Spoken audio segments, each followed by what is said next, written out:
Hello and great welcome. तो बेटे जैसे कि फ्लैश होते हुए देख रहे हैं आप अपनी स्क्रीन पे जो टॉपिक आज हम लेंगे, इनफैक्ट जो फॉर्मिडेबल चैप्टर है, preparation of financial statement as per companies act 2013 schedule 3 of section 129। तो जहां तक सवाल है इस पर्टिकुलर चैप्टर का, प्रिपरेशन ऑफ फाइनेंशियल स्टेटमेंट, ये बहुत अहम, इंपॉर्टेंट और सिग्निफिकेंट चैप्टर है। डेफिनेटली आप इसमें से एक लॉन्ग क्वेश्चन एग्जामिनेशन में एक्सपेक्ट कर सकते हैं, इसमें मुझे बताने की जरूरत नहीं है। और इस चैप्टर की इंपॉर्टेंस का एहसास आपको इस सेंस में भी होना चाहिए कि एज ए प्रोफेशनल, बिकॉज जब आप प्रोफेशनल कोर्स करते हैं तो in future when you will become a professional, so often you need to have a very good knowledge regarding this particular chapter. जब आप प्रैक्टिकल एरिया में आएंगे तो इस पर्टिकुलर चैप्टर की आपको भरपूर, स्ट्रॉन्ग, फॉर्मिडेबल और इन डेप्थ जानकारी होनी चाहिए, so that you can carry out your task with great efficiency. तो प्रिपरेशन ऑफ फाइनेंशियल स्टेटमेंट का ये टॉपिक हम स्टार्ट करेंगे। इससे पहले कि मैं आगे बढ़ूं, मैं थोड़ा सा बेसिक चीज से पहले स्टार्ट करूंगा। जैसे कि आपने नोट करा होगा, हम लोगों की आदत भी है, तो थोड़ा सा कुछ बेसिक चीजें हैं, आपको लिखने की फिलहाल जरूरत नहीं है, आप डायरेक्टली यहां पर सिर्फ देखें। बेटे फाइनल अकाउंट्स, ऑफ कोर्स ये जो चैप्टर का नाम है preparation of financial statement, indirectly इसका मतलब है कि हम फाइनल अकाउंट्स बना रहे हैं। अब जहां तक सवाल है फाइनल अकाउंट्स का, तो फाइनल अकाउंट्स इससे पहले के लेवल पे आपने कई बार ये टॉपिक या ये chapter right from the beginning of your accounting journey, तो फाइनल अकाउंट्स का ये जो टॉपिक है या चैप्टर है, ये आपने कई बार करा है। आपने 11th में भी करा है, आपने 12th में भी करा है, आपने फाउंडेशन में भी करा है। तो सबसे पहले तो आपको ये मालूम होना चाहिए कि फाइनल अकाउंट्स की जब हम बात करते हैं तो फाइनल अकाउंट्स एक तो कॉर्पोरेट बॉडीज और नॉन कॉर्पोरेट बॉडीज की हम पहले तो बातचीत कर रहे हैं। Corporate bodies and non corporate bodies, correct. तो कॉर्पोरेट बॉडीज का मतलब है जो कंपनी फॉर्म ऑफ बिजनेस है, कॉर्पोरेट बॉडीज। तो जितनी भी कंपनीज हैं वो भी अपने फाइनल अकाउंट बनाती हैं, इसमें किसी तरीके का डाउट नहीं है। कॉर्पोरेट बॉडीज यानी कि जो कंपनी फॉर्म ऑफ ऑर्गेनाइजेशंस हैं वो फाइनल अकाउंट्स बनाते हैं, और फाइनल अकाउंट्स इनफैक्ट हर तरीके का ऑर्गेनाइजेशन बनाता है। उसके अलावा नॉन कॉर्पोरेट बॉडीज भी अपने फाइनेंशियल स्टेटमेंट तैयार करती हैं। नॉन कॉर्पोरेट बॉडीज, ये मुझे बताने की जरूरत नहीं है, सब लोगों को ये बात बहुत अच्छी तरीके से मालूम है, इजंट इट और नॉट। तो नॉन कॉर्पोरेट बॉडीज पहले मैं जरा लिख लूं, थोड़ा सा पेन आज प्रॉब्लम कर रहा है। Non corporate bodies, is it clear to you? अब जब हम नॉन कॉर्पोरेट बॉडीज की बात करते हैं तो इससे पहले के लेवल पे आपने जो 11th में 12th में फाइनल अकाउंट्स बनाए हैं, जिसमें आप trading and profit and loss account बनाते थे, और जनरली आप टी शेप में बनाते थे। आपको याद होगा कि आप इस तरह से पहले ट्रेडिंग अकाउंट, फिर प्रॉफिट एंड लॉस अकाउंट, और उसके बाद बैलेंस शीट वगैरह बनाया करते थे इससे पहले के लेवल पे, इजंट इट और नॉट?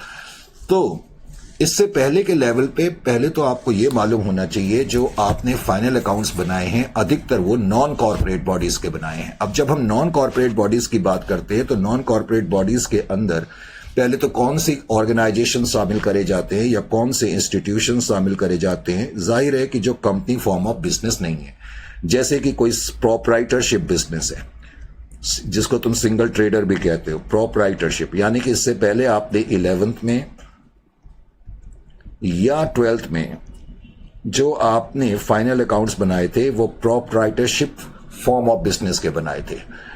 और नॉन कॉर्पोरेट बॉडीज में पार्टनरशिप भी आती हैं। पार्टनरशिप का चैप्टर भी आपने 11th 12th में करा हुआ है, और उसमें भी आपने फाइनल अकाउंट्स बनाए हुए हैं। यानी कि फाइनल अकाउंट्स पहले तो हर तरीके का ऑर्गेनाइजेशन बनाता है, चाहे वो कॉर्पोरेट फॉर्म ऑफ बिजनेस हो, चाहे वो नॉन कॉर्पोरेट बॉडीज हो। लेकिन इससे पहले जो नॉन कॉर्पोरेट बॉडीज में आपने फाइनल अकाउंट्स बनाए थे, आपको याद होगा, जैसा कि मैंने कहा, आप एक ट्रेडिंग अकाउंट बनाते थे, फिर प्रॉफिट एंड लॉस अकाउंट बनाते थे, और उसके बाद बैलेंस शीट बनाते थे। लेकिन यहां हमारी जो चर्चा होगी इस पर्टिकुलर सेशन में और इस पर्टिकुलर चैप्टर में, हम बातचीत करेंगे final accounts of corporate bodies के बारे में। यानी कि जो मैंने लिखा हुआ है, preparation of financial statement as per companies act 2013 schedule 3 section 129, इसका मतलब है ये जो पर्टिकुलर सेक्शन है वो पहले तो आपको मालूम होना चाहिए कि डील करता है final accounts of corporate bodies से। ये छोटी छोटी चीजें पहले मालूम होनी चाहिए। अब एक और चीज, जो कॉर्पोरेट बॉडीज होती है यानी कि जो कंपनी फॉर्म ऑफ बिजनेस होते हैं, अब आपको ये पहले तो एक चीज ये मालूम होनी चाहिए, जितनी भी कंपनीज हैं इंडिया में, जितनी भी कंपनीज हैं, करेक्ट, जो कॉर्पोरेट फॉर्म ऑफ ऑर्गेनाइजेशंस हैं, यानी कि जितनी भी कंपनी फॉर्म ऑफ बिजनेस हैं, एज ए प्रोफेशनल स्टूडेंट आपको एक चीज मालूम होनी चाहिए जो कई बार बच्चे इग्नोर करते हैं। मैंने इस बात को बहुत ध्यान से देखा है और परखा भी है। आपको यह मालूम होना चाहिए कि जितने भी कंपनी फॉर्म ऑफ बिजनेस होती हैं उनको अकाउंटिंग स्टैंडर्ड फॉलो करने पड़ते हैं। अब आपको यह भी मालूम होना चाहिए कि इंडिया में आज के दिन में दो सेट्स ऑफ अकाउंटिंग स्टैंडर्ड चल रहे हैं। एक तो हम बोलते हैं अकाउंटिंग स्टैंडर्ड, और जब हम ये अकाउंटिंग स्टैंडर्ड बोलते हैं तो हमारा मतलब है एग्जिस्टिंग अकाउंटिंग स्टैंडर्ड का। ये वो अकाउंटिंग स्टैंडर्ड है जो ICAI ने एक्चुअली फ्रेम करे हैं और इन्होंने इशू करे हैं। उसके अलावा इंडिया में आजकल एक और सेट ऑफ अकाउंटिंग स्टैंडर्ड है जिसको हम इंड AS बोलते हैं, इंडियन अकाउंटिंग स्टैंडर्ड। जो इंडियन अकाउंटिंग स्टैंडर्ड है ये IFRS पर बेस्ड है, इंटरनेशनल फाइनेंशियल रिपोर्टिंग स्टैंडर्ड्स पर। तो इंडिया में आज के दिन में दो सेट्स ऑफ अकाउंटिंग स्टैंडर्ड चल रहे हैं। पहले तो ये बात आपको मालूम होनी चाहिए और मोस्टली तुम लोगों को मालूम है, मुझे ये अच्छी तरह से मालूम है। तो एक तो सेट है एग्जिस्टिंग अकाउंटिंग स्टैंडर्ड। जब हम अकाउंटिंग स्टैंडर्ड बोलेंगे इसका मतलब एग्जिस्टिंग अकाउंटिंग स्टैंडर्ड जो पहले से ही स्टैंडर्ड चले आ रहे हैं, और एक नया सेट है जिसको हम बोलते हैं Ind AS, Indian accounting standard, जो कि इंटरनेशनल अकाउंटिंग स्टैंडर्ड्स पर बेस्ड है। अब जितनी भी कॉर्पोरेट बॉडीज है इंडिया में वो सब अकाउंटिंग स्टैंडर्ड फॉलो तो करती हैं, लेकिन जो कंपनी फॉर्म ऑफ बिजनेस है कुछ कंपनीज अकाउंटिंग स्टैंडर्ड फॉलो करती हैं। जब मैं अकाउंटिंग स्टैंडर्ड बोल रहा हूं तो मेरा मतलब है वो स्टैंडर्ड जो कि पहले से ही चले आ रहे हैं, यानी कि एग्जिस्टिंग अकाउंटिंग स्टैंडर्ड। और कुछ एंटिटीज हैं जो इंड AS फॉलो करती हैं, इंड AS फॉलो करती हैं। अब इस पॉइंट पे मुझे ये तुम्हें बताने की जरूरत नहीं होनी चाहिए कि कौन सी एंटिटी है जो इंड AS फॉलो करती है, कौन सी वो कंपनीज हैं जो इंड AS फॉलो करती है, कौन सी वो कंपनीज हैं जो अकाउंटिंग स्टैंडर्ड फॉलो करती हैं। लेकिन just for your knowledge, India में जितनी भी लिस्टेड कंपनीज हैं, जितनी भी लिस्टेड कंपनी हैं, या फिर कोई भी ऐसी कंपनी जिसकी की नेट वर्थ जो है वो 250 करोड़ की है, तो इंडिया में कोई भी ऐसी कंपनी जो लिस्टेड कंपनी है या उसने लिस्ट होने के लिए अप्लाई करा है, और या फिर उसका टर्नओवर, या कोई भी ऐसी कंपनी चाहे वो लिस्टेड हो अनलिस्टेड हो, उसका नेट वर्थ जो है, नेट वर्थ अगर उसका 250 करोड़ से ज्यादा का है तो इसका मतलब उनको इंड AS फॉलो करने पड़ते हैं। इसका मतलब कोई ऐसी कंपनी है जिसका नेट वर्थ अगर 250 करोड़ से कम है तो इसका मतलब इसको एग्जिस्टिंग अकाउंटिंग स्टैंडर्ड फॉलो करने पड़ेंगे। तो मैं कहना क्या चाहता हूं, सबसे पहली चीज आपको मालूम होनी चाहिए कि इंडिया में जितनी भी कंपनीज हैं या तो वो अकाउंटिंग स्टैंडर्ड फॉलो करती हैं या वो इंड AS फॉलो करती हैं। Is it clear to you? अब दूसरी बड़ी चीज जो तुम्हें मालूम होनी चाहिए, जो अगेन बहुत कम बच्चे इन बातों की तरफ ध्यान देते हैं, कि कोई भी कंपनी जो अकाउंटिंग स्टैंडर्ड फॉलो करती है, जब वो अपनी फाइनेंशियल स्टेटमेंट्स को बनाएंगी, जस्ट वेट एक मिनट, जब भी वो अपनी फाइनेंशियल स्टेटमेंट को बनाएंगी तो उनको फाइनेंशियल स्टेटमेंट्स जो बनानी पड़ेंगी वो एज पर डिवीजन 1 बनानी पड़ेंगी, एज पर डिवीजन 1। अब ये डिवीजन 1 क्या है? जो शेड्यूल 3 है उसके अंदर डिवीजन 1 भी है, डिवीजन 2 भी है और डिवीजन 3 भी है, इसलिए मैंने तुम्हें ये बताया। तो एज पर डिवीजन 1, करेक्ट। और कोई भी ऐसी कंपनी जो इंड AS को फॉलो करती है उनको अपनी फाइनेंशियल स्टेटमेंट जो बनानी पड़ती है वो एज पर डिवीजन 2 के हिसाब से बनानी पड़ती है, डिवीजन 2। अब ये डिवीजन 2, डिवीजन 3 क्या है? एक्चुअली कुछ ऐसी कंपनीज होती हैं जैसे NBFCs वगैरह, तो वो डिवीजन 3 को फॉलो करेंगे। अब तुम्हें पहले तो समझ में ये आना चाहिए कि हिंदुस्तान में जितनी भी कंपनीज हैं या तो वो एग्जिस्टिंग अकाउंटिंग स्टैंडर्ड फॉलो कर रही हैं या वो Ind AS, Indian accounting standard, जो कि इंटरनेशनल अकाउंटिंग स्टैंडर्ड पर बेस्ड है, उनको फॉलो करती है। नंबर 1। नंबर 2, कोई भी कंपनी जो अकाउंटिंग स्टैंडर्ड को फॉलो करती है, जब वो प्रिपेयर करेगी अपनी फाइनेंशियल स्टेटमेंट को एज पर डिवीजन 1 के हिसाब से करेगी। जब मैं कह रहा हूं एज पर डिवीजन 1 के हिसाब से करेगी तो इसका भी क्या मतलब है? इसका मतलब है डिवीजन 1 के अंदर जो फॉर्मेट्स दिए हुए हैं, उन फॉर्मेट्स के हिसाब से करेगी। इसका मतलब कोई भी कंपनी जो अकाउंटिंग स्टैंडर्ड को फॉलो कर रही है वो उन फॉर्मेट्स को फॉलो करेगी अपनी फाइनेंशियल स्टेटमेंट को प्रिपेयर करने के लिए, जो कि डिवीजन 1 के अंदर दिए हुए हैं। इसी तरह कोई भी कॉर्पोरेट एंटिटी अगर इंड AS फॉलो कर रही है तो उस केस में उसको देखना होगा कि डिवीजन 2 के अंदर जो फॉर्मेट्स हैं प्रॉफिट एंड लॉस अकाउंट के और बैलेंस शीट के उन फॉर्मेट्स के हिसाब से उनको अपनी फाइनेंशियल स्टेटमेंट को प्रिपेयर करना पड़ेगा। अब अच्छी बात यह है कि तुम लोगों के लेवल पे सिर्फ और सिर्फ ये वाली एंटिटीज हैं, यानी कि ऐसी कॉर्पोरेट एंटिटीज जो अकाउंटिंग स्टैंडर्ड को फॉलो कर रही हैं। तुम्हारे कोर्स में ये पार्ट नहीं है। ऐसी कॉर्पोरेट एंटिटीज जो इंड एस को फॉलो करती हैं और जिनको डिवीजन 2 के हिसाब से अपनी फाइनेंशियल स्टेटमेंट्स को बनाना पड़ता है, ये तुम आगे के लेवल पे पढ़ोगे। तो सबसे पहले तो हमें ये मालूम होना चाहिए कि जिस लेवल पे हमें, उस लेवल पे हमें पढ़ना क्या है। यानी कि अब जब मैं बात कर रहा हूं preparation of financial statement as per companies act 2013 schedule 3 section 129 की, तो इसका भी क्या मतलब निकला? इसका मतलब है हमें फाइनेंशियल स्टेटमेंट प्रिपेयर करनी है उन कंपनीज की जो कि एग्जिस्टिंग अकाउंटिंग स्टैंडर्ड को फॉलो कर रही हैं। इसका मतलब है कि वो डिवीजन 1 के हिसाब से अपनी फाइनेंशियल स्टेटमेंट्स को प्रिपेयर करेंगे। Is it clear to you? पहले तो ये बेसिक चीज आपको मालूम होनी चाहिए, जो मैंने कहा बहुत से बच्चों को कम मालूम होती है। दूसरी चीज, हम कई बारी ये वर्ड यूज करते हैं फाइनेंशियल स्टेटमेंट्स। अब अगर मैं आपसे पूछूं कि जब हम कहते हैं कि कंपनी अपनी फाइनेंशियल स्टेटमेंट्स बनाएंगी, तो फाइनेंशियल स्टेटमेंट के अंदर क्या क्या चीजें हम इंक्लूड करते हैं, पहले तो आपको ये बात भी मालूम होनी चाहिए। जब बेटे हम फाइनेंशियल स्टेटमेंट की बात करते हैं तो फाइनेंशियल स्टेटमेंट के अंदर बेसिकली हम ये चीजें इंक्लूड करते हैं। 1, statement of profit and loss account, statement of profit and loss account, statement of P&L मैंने लिख दिया। अब ये बड़ा लंबा वर्ड है statement of profit and loss account, तो आगे से मैं शॉर्ट फॉर्म में SPL जब भी लिखूंगा तो तुम समझ जाना मैं कह रहा हूं statement of profit and loss account. Obviously जब हम फाइनेंशियल स्टेटमेंट बनाते हैं तो फिर हमें क्या बनानी पड़ेगी? Balance sheet. उसके अलावा फाइनेंशियल स्टेटमेंट जब हम वर्ड यूज करते हैं तो इसके अंदर कैश फ्लो स्टेटमेंट भी आती है। हालांकि कैश फ्लो स्टेटमेंट हम अलग चैप्टर के रूप में करेंगे। कैश फ्लो स्टेटमेंट, तो कोई भी कंपनी जब फाइनेंशियल स्टेटमेंट्स बनाती हैं तो financial statement will include statement of profit and loss account, balance sheet, cash flow statement and also notes to the accounts. तो पहले तो आपको यह मालूम होना चाहिए कि फाइनेंशियल स्टेटमेंट्स के अंदर क्या क्या चीजें इंक्लूड करी जाती हैं। Is it clear to you और नॉट? पहले तो आपको यह बात मालूम होनी चाहिए। अगर यहां तक, जस्ट वेट, अगर यहां तक चीजें क्लियर हैं, मैं जरा इसको पहले मिटा दूं।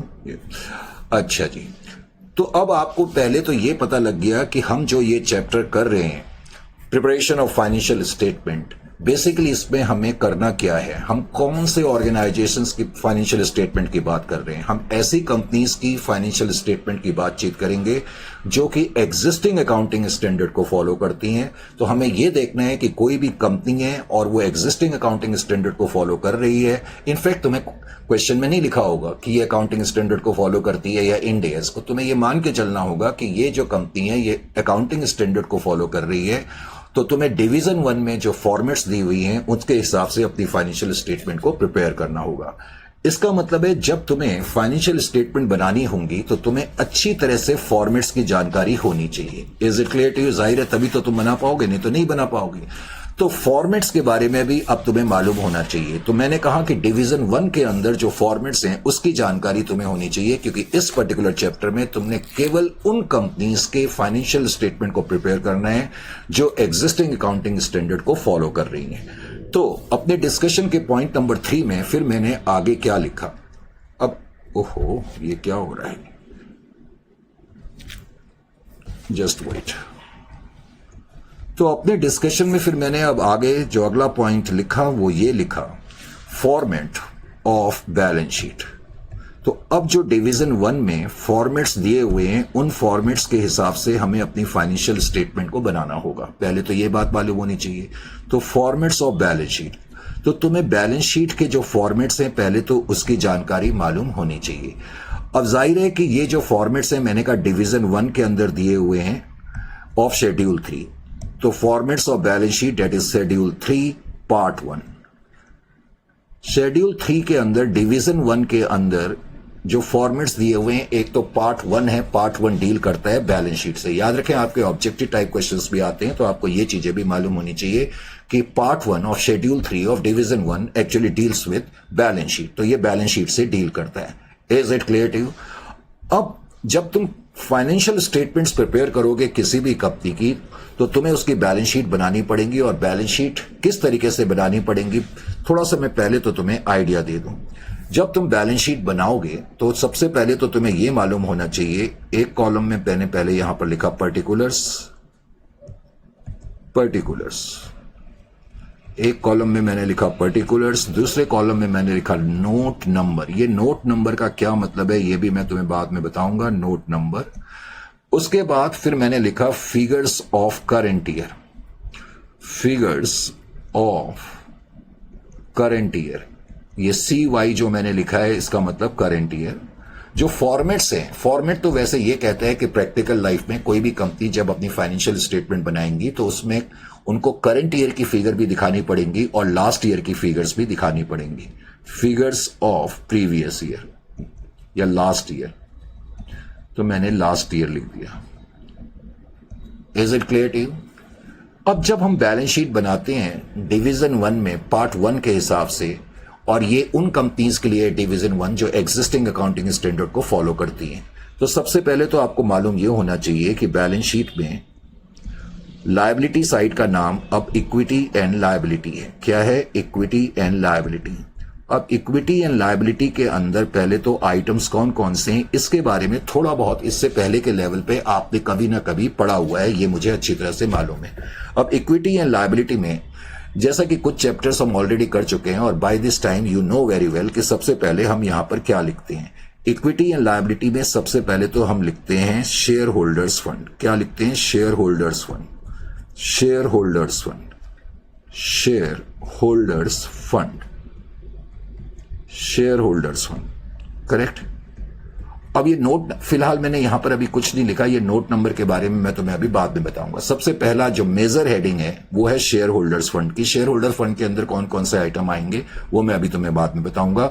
तो लास्ट ईयर की फिगर और करंट ईयर की फिगर और लास्ट ईयर की फिगर हम लिख देंगे।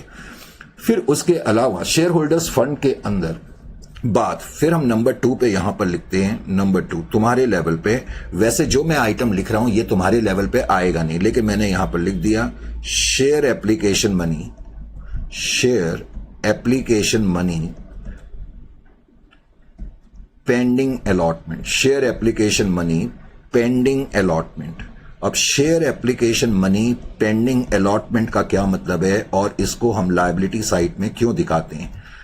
इसका मतलब है कि किसी कंपनी ने कोई शेयर्स मार्केट में इशू करे हैं पब्लिक सब्सक्रिप्शन के लिए, लोगों ने अप्लाई करा है, लोगों ने एप्लीकेशन मनी भी दे दिया है, लेकिन उन लोगों को अभी तक आपने अलॉटमेंट नहीं करा है।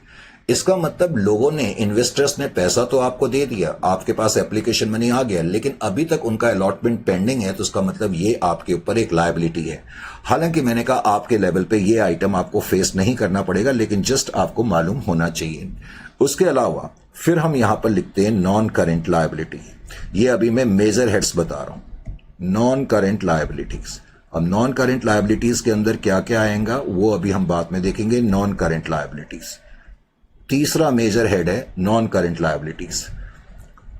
उसके अलावा जाहिर है कि फिर हम करंट लायबिलिटीज लिखते हैं। क्या लिखते हैं? Current liabilities. तो करंट लायबिलिटीज आप यहां पर लिखेंगे, करंट लायबिलिटीज। तो इस तरीके से आप अपनी लायबिलिटी साइड को बनाएंगे। ये मेजर हेड्स हैं। लायबिलिटी साइड के अंदर जो मेजर हेड्स हैं वो ये 4 आइटम्स होते हैं। हालांकि आपके लेवल पे केवल share holder fund, non current liability और करंट लायबिलिटी ही होंगे। करेक्ट। उसके अलावा फिर हम एसेट साइड की तरफ आएंगे, और एसेट साइड में बहुत से बच्चे जब बैलेंस शीट बनाते हैं तो वो ठीक तरीके से लिखते नहीं। रोमन में पहले आपने 2 लिखा और उसके बाद एसेट्स लिखा, और एसेट्स के अंदर क्या क्या आइटम आएंगे ये अब आपको मालूम होना चाहिए। अब ये जो फॉर्मेट्स दिए हुए हैं, इन फॉर्मेट्स के हिसाब से एसेट साइड को केवल 2 हिस्सों में बांटना है। एक तो non current asset, non current asset. अब ये नॉन करंट एसेट्स के अंदर क्या क्या चीजें आएंगी वो भी अभी आपको पता लगेंगी, लेकिन अभी मैंने आपको एक ब्रीफ ओवरव्यू दिया। Non current asset, note number के आगे फिलहाल मैंने कुछ नहीं लिखा। और उसके अलावा फिर करंट एसेट्स, यानी कि एसेट साइड को केवल 2 पार्ट में डिवाइड करा गया है, non current and current assets. Correct. तो जब कोई कंपनी, एक ऐसी कंपनी जो कि अकाउंटिंग स्टैंडर्ड को फॉलो करती है, करेक्ट। तो वो अपनी फाइनेंशियल स्टेटमेंट को बनाएंगे एग्जिस्टिंग अकाउंटिंग स्टैंडर्ड्स के जो कंपनी एग्जिस्टिंग अकाउंटिंग स्टैंडर्ड को फॉलो करती हैं वो अपनी फाइनेंशियल स्टेटमेंट को बनाएंगे एज पर शेड्यूल 3 डिवीजन 1 के हिसाब से। तो डिवीजन 1 के अंदर बैलेंस शीट का जो फॉर्मेट है उसकी मैंने मेजर हेडिंग्स पहले तो लिखी हैं। अब ये मेजर हेडिंग्स तो हैं, लेकिन अब तुम्हें इनके अंदरूनी आइटम्स भी मालूम होने चाहिए। फॉर एग्जाम्पल, और ये जो अंदरूनी आइटम्स हैं, करेक्ट, ये जो इनके इनर आइटम्स होंगे यानी कि शेयर होल्डर्स फंड के अंदर क्या क्या होंगे उनको हम नोट्स के थ्रू जो है वो रिफ्लेक्ट करते हैं। तो नेक्स्ट में मैंने यहां पर यही लिखा, notes to the accounts, notes to the accounts, notes to the accounts. थोड़ा सा लिख लेंगे तो आपको बहुत फायदा होगा। बहुत से बच्चे ये सोचते हैं सर फटाफट जो आपकी बुक है उसमें से बस आप देख के पढ़ा दो, ऐसे मजा नहीं होता। पहले आपको एक बार ये आदत डालनी पड़ेगी। Is it clear? अब जब आप अपने नोट्स बनाएंगे, नोट्स टू द अकाउंट, तो पहले तो आपने यहां पर लिखा share holders fund. Share holders fund मैंने शॉर्ट में लिख दिया, शेयर होल्डर्स फंड। अब शेयर होल्डर फंड्स के अंदर कौन कौन से आइटम होंगे ये आपको पहले तो मालूम होना चाहिए। अब शेयर होल्डर फंड के अंदर जो आइटम होंगे, जस्ट वेट एक मिनट के लिए जरा मैं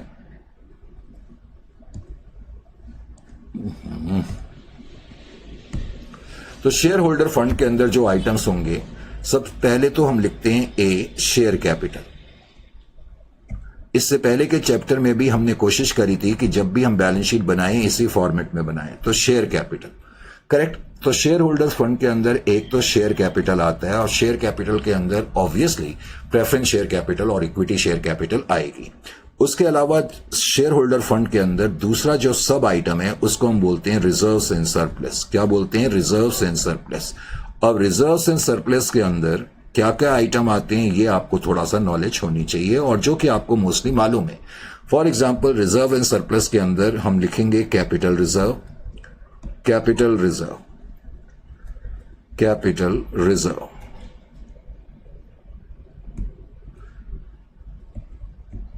उसके अलावा कैपिटल रिडम्पशन रिजर्व। अब ये कैपिटल रिडम्पशन रिजर्व क्या होता है? कैपिटल रिडम्पशन रिजर्व आपको याद होगा,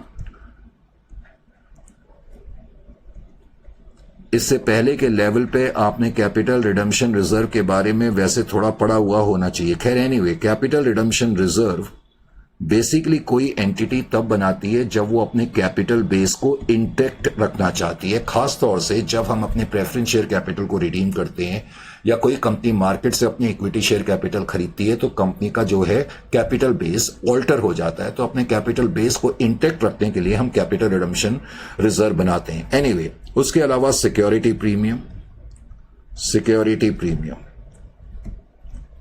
सिक्योरिटी प्रीमियम भी रिजर्व एंड सरप्लस का आइटम है, ये सबको अच्छी तरह से मालूम है। उसके अलावा debenture redemption reserve, debenture redemption reserve, debenture redemption reserve, debentures को रिडीम करने के पर्पस के लिए हम पहले रिजर्व क्रिएट करते हैं जिसको हम डिवेंचर रिडम्पशन रिजर्व बोलते हैं। उसके अलावा जनरल रिजर्व, जनरल रिजर्व,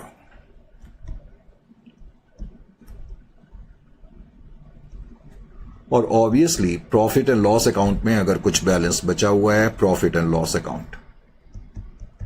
तो जनरली रिजर्व एंड सरप्लस के अंदर ये आइटम आते हैं। तो बैलेंस शीट की जो पहली मेजर हेडिंग है वो है शेयर होल्डर्स फंड। उसके बाद बैलेंस शीट में वैसे तो मैंने दूसरी हेडिंग लिखाई है application money receipt pending allotment. अब उसके अंदर कोई हेडिंग नहीं होती है। उसके अलावा फिर है नॉन करंट लायबिलिटी। अब नॉन करंट लायबिलिटी के अंदर क्या क्या आइटम्स आते हैं? नॉन करंट लायबिलिटी, जाहिर है आपको मतलब तो पता है कि नॉन करंट लायबिलिटी क्या होती है। नॉन करंट लायबिलिटी का मतलब वो लायबिलिटी जो हमने 12 महीने के बाद पे करनी है, एटलीस्ट 12 महीने के बाद पे करनी है, नॉन करंट लायबिलिटीज। अब नॉन करंट लायबिलिटी के अंदर भी कुछ सब हेडिंग्स होती हैं। नॉन करंट लायबिलिटी के अंदर भी एक तो हम कहते हैं लॉन्ग टर्म बोरोइंग्स। क्या कहते हैं? Long term borrowings. Non current liability के अंदर ये सब हेड है, long term borrowings. Long term borrowings का मतलब जो आपने लंबे टाइम के लिए लोन्स एंड एडवांसेस लिए हुए। अब लॉन्ग टर्म बोरोइंग्स के अंदर कौन कौन से आइटम आते हैं ये आपको थोड़ी सी नॉलेज होनी चाहिए। लॉन्ग टर्म बोरोइंग्स के अंदर जैसा कि आपको मालूम है, जब कोई कंपनी पैसा रेस करती है बॉन्ड्स इश्यू कर करके, तो बॉन्ड्स जो है इसका सब आइटम है डिवेंचर्स हैं, डिवेंचर्स टर्म लोन्स हैं। बहुत से बच्चों को टर्म लोन का मतलब नहीं मालूम है। टर्म लोन हमेशा unless and until otherwise stated long term liability होते हैं। टर्म लोन का मतलब ही होता है कि ऐसे लोन्स जो हमने टर्म्स एंड कंडीशंस पर लिए हैं, और जनरली ऐसे लोन्स जिसमें टर्म्स एंड कंडीशंस होती हैं वो हमेशा लंबे टाइम के लिए लिए जाते हैं। डिपॉजिट्स, पब्लिक डिपॉजिट्स, इसका मतलब है कि पब्लिक से हमारी कंपनी ने पैसा लिया हुआ है, पब्लिक डिपॉजिट। तो नॉन करेंट लायबिलिटी के अंदर एक तो सब हेडिंग है लॉन्ग टर्म बोरोइंग्स, और वैसे इसके अंदर एक सब हेडिंग है डेफर्ड टैक्स लायबिलिटी। लेकिन ये डेफर्ड टैक्स लायबिलिटी आप अपने आगे के लेवल पे पढ़ोगे, डेफर्ड टैक्स लायबिलिटी। अब बहुत से बच्चे ये सोचते हैं कि सर आपने ये लिखा है तो इसका मतलब भी बता दो। अगर मैं इसका मतलब यहां पर आपको बताऊंगा भी तो आपको समझ में नहीं आएगा। Correct, deferred tax liability. हालांकि अकाउंटिंग स्टैंडर्ड AS-22 जब पढ़ोगे तो मैंने उसमें बड़े डिटेल में डेफर्ड टैक्स एसेट और डेफर्ड टैक्स लायबिलिटी के बारे में बताया हुआ है, तो चिंता मत करना। डेफर्ड टैक्स लायबिलिटी वैसे फॉर द टाइम बिंग मैं बता दूं, डेफर्ड का मतलब है कि ये लायबिलिटी तो है लेकिन अभी हमने इसको डेफर करके रखा है। इसका मतलब हम फ्यूचर में इसको लायबिलिटी मानते हैं, तो इसको कहते हैं डेफर्ड टैक्स लायबिलिटी। यानी कि हमको लगता है कि कुछ टैक्सेशन हमें फ्यूचर में पे करना पड़ेगा, तो उसको डेफर्ड टैक्स लायबिलिटी कहते हैं। तो नॉन करेंट लायबिलिटी के अंदर एक तो लॉन्ग टर्म बोरोइंग्स होती हैं, एक डेफर्ड टैक्स लायबिलिटी होती है, और उसके अलावा अदर लॉन्ग टर्म लायबिलिटीज होती हैं, other long term liabilities, other long term liabilities, other long term liabilities. यानी कि जो मैंने ये लिखे हैं यहां पर, एक तो कंपनी ने बॉन्ड्स इश्यू करके, डिवेंचर इश्यू करके, या टर्म लोन्स के थ्रू या डिपॉजिट्स के थ्रू लंबे टाइम के लिए पैसा रेज करा है। लेकिन उसके अलावा अगर हमने किसी और सोर्स से लंबे टाइम के लिए पैसा रेज करा है तो वो अदर लॉन्ग टर्म लायबिलिटीज में आ जाएगा। तो तुमने देखा नॉन करेंट लायबिलिटीज के अंदर भी 4 सब हेडिंग्स हैं, और उस चौथी मैंने अभी लिखाई ट्रेड पेबल। अब बहुत से बच्चे बोलेंगे सर ये तो आप गलती कर रहे हो, ट्रेड पेबल तो करंट लायबिलिटी होता है। नो डाउट अबाउट दैट कि ट्रेड पेबल वैसे तो करंट लायबिलिटी होता है, लेकिन मैं क्या लिख रहा हूं पहले यहां पर देखो। Trade payable to be settled, trade payable to be settled after 12 months. तो अगर ट्रेड पेबल हैं, ट्रेड पेबल का बेसिकली मतलब होता है क्रेडिटर्स फॉर गुड्स, यानी कि हमारी फर्म ने कुछ गुड्स वगैरह बेचे हैं क्रेडिट में, लेकिन या खरीदे हैं, हमारी फर्म ने खरीदे होंगे क्योंकि पेबल की बात चल रही है, और ये पैसा अगर मैंने 12 महीने के बाद पे करना है तो उस केस में ट्रेड पेबल भी नॉन करेंट लायबिलिटी माने जाएंगे। Trade payable to be settled after 12 months, तो ये चीज का भी ध्यान रखना होगा। ये नहीं कि ट्रेड पेबल हमेशा ही करेंट लायबिलिटी होंगे, हाँ कुछ लिखा ना हो तो उसको हमेशा करंट लायबिलिटी मानते हैं, इसमें भी किसी तरीके का डाउट नहीं है।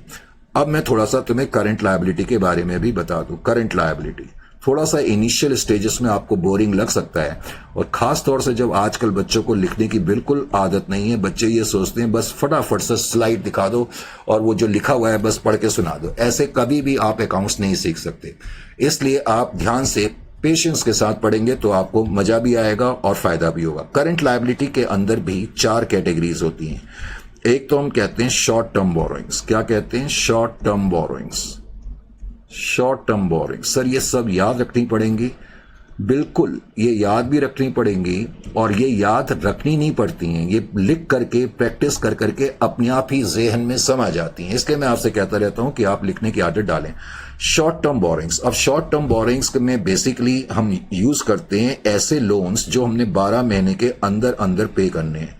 Loans repayable, loans repayable within 12 months, within 12 months from. जब हम कहते हैं विद इन 12 मंथ्स तो इसका क्या मतलब है? विद इन 12 मंथ्स का मतलब है जो हमारा अकाउंटिंग ईयर जिस डेट को खत्म हो रहा है, करंट अकाउंटिंग ईयर के खत्म होने की, जिसको हम अकाउंटिंग ईयर की एंड डेट को रिपोर्टिंग डेट भी कहते हैं, तो रिपोर्टिंग डेट को या बैलेंस शीट की डेट के बाद के 12 मंथ्स के अंदर अंदर अगर मुझे ये अमाउंट पे करना है तो loans repayable within 12 months वो हमेशा शॉर्ट टर्म बोरोइंग्स माना जाएगा। फॉर एग्जाम्पल जैसे आपने डिवेंचर इश्यू करे थे, अब डिवेंचर आपने 9-10 साल पहले इश्यू करे थे और उनको अब पे करने का वक्त आ गया है, लेकिन वो करंट अकाउंटिंग ईयर के मान लेते हैं 3 महीने के बाद पे होने हैं। तो इसका मतलब उस केस में वैसे तो डिवेंचर लॉन्ग टर्म लायबिलिटी है, लेकिन उस केस में शॉर्ट टर्म बोरोइंग्स के अंदर मुझे दिखाना पड़ेगा। ये चीज आपको मालूम होनी चाहिए। Is it clear to you? Loans repayable within 12 months.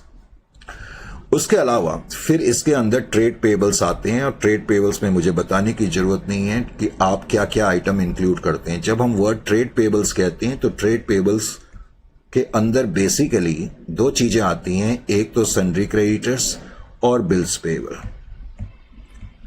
No doubt कि ट्रेड पेबल 99.99% हमेशा ही करंट लायबिलिटी होता है, लेकिन ध्यान रखना कभी अगर क्वेश्चन में तुम्हें कहा जाए कि trade payable are settled after let us say 12 months from the end of the reporting period, तो उस केस में फिर वो लॉन्ग टर्म लायबिलिटी में आएगा। अब जो करंट लायबिलिटी है उसके अंदर शॉर्ट टर्म बोरोइंग्स हैं, ट्रेड पेबल्स हैं, उसके अलावा अदर करंट लायबिलिटी।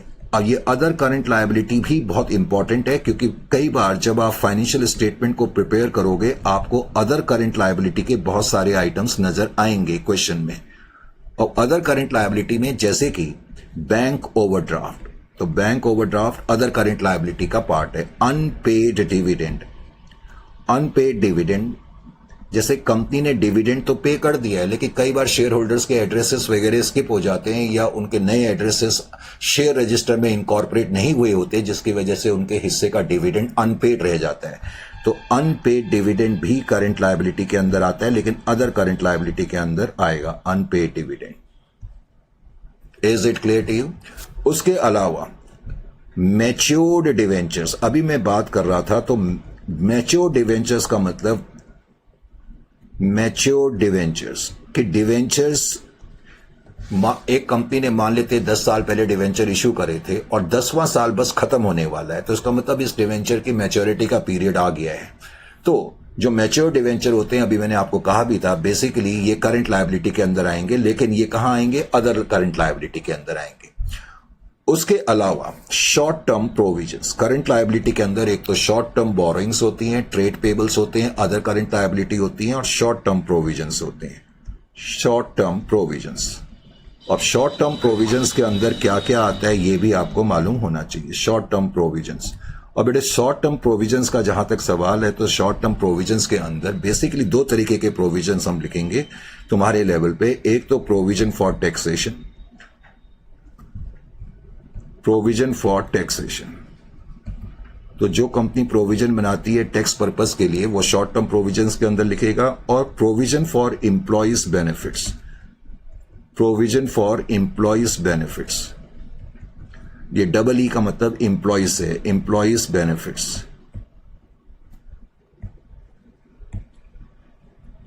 तो अपने एम्प्लॉय को बेनिफिट्स देने के लिए भी कंपनी को पैसा चाहिए, उसके लिए कंपनी प्रोविजन बनाती है, और अगर कंपनी ने प्रोविजन बनाया है unless and until otherwise stated, उसको भी हम शॉर्ट टर्म प्रोविजंस में लिखेंगे। तो आपने देखा लायबिलिटी साइड के पहले तो मेजर हेड्स देखे, और उन मेजर हेड्स के अंदर के भी जो अंदरूनी हेड्स हैं उनके बारे में भी अब आपको थोड़ी सी जानकारी मिल गई है। यानी कि जो बैलेंस शीट हमें बनानी पड़ेगी इन फॉर्मेट्स के या इन हेडिंग्स के हिसाब से बनानी पड़ेगी, ये मतलब है।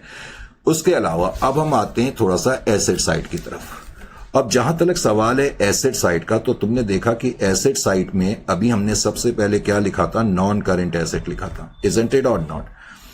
तो एसेट साइड के अंदर नॉन करेंट एसेट, अब नॉन करेंट एसेट्स के अंदर क्या क्या चीजें इंक्लूड होती हैं पहले तो आपको ये मालूम होना चाहिए। Non current assets, non current asset, अब बहुत बड़ा वर्ड है ये नॉन करेंट एसेट, तो आगे से मैं इसके लिए NCA लिख दूंगा, नॉन करेंट एसेट। अब जहां तक नॉन करेंट एसेट्स का सवाल है, नॉन करेंट एसेट्स को भी हम 2 हिस्सों में पहले तो देखेंगे, बांटेंगे। नॉन करेंट एसेट्स के मेनली 2 हिस्सों में बांटते हैं, हालांकि इसके अंदर भी 4 कैटेगरीज हैं। नॉन करेंट एसेट्स के अंदर 1, एक तो मैंने लिखा 1, और इसके अंदर मैंने लिखा property plant and equipment, short में लिख दूं PPE। PPE का मतलब है property plant and equipment, property plant and equipment जिसको कि तुम पहले फिक्स्ड एसेट कहते थे।